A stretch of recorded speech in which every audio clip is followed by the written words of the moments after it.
নবী করিম সাল্লাল্লাহু সাল্লাম বলেন, এক দিরহাম সুদ খাওয়া ৩৩ বার, আবার কোনো কোনো বর্ণনা আসছে ৩৬ বার ব্যভিচার করার চাইতে বড় গুনাহ।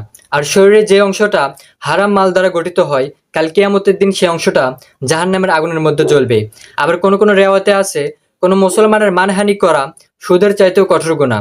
এরপর রাসূল করিম সাল্লাল্লাহু আলাইহি ওয়াসাল্লাম বলেন, আমি যখন মেরাজের রাতে সপ্তম আকাশে পৌঁছালাম, তখন আমরা আকাশের মধ্যে বজ্র এবং বিদ্যুৎ দেখতে পেলাম।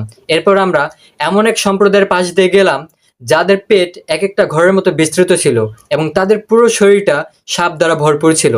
এরপর আমি জিবরাইল আলাইহিস সালামকে জিজ্ঞেস করলাম, এরা কারা? জিবরাইল আলাইহিস সালাম বললেন, এরা সুদখোর। তো সুদ যে সরাসরি বিদ্রোহ, এটা কার সাথে বিদ্রোহ? এই পয়েন্টটা আমাদেরকে বুঝতে হবে। সুদ হচ্ছে সরাসরি আল্লাহ এবং তার রাসূলের সাথে বিদ্রোহ।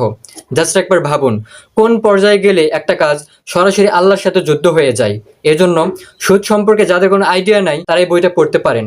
সুদ পরিষ্কার বিদ্রোহ। আশা করি সুদ সম্পর্কে A to Z জানতে পারবেন ইনশাল্লাহ।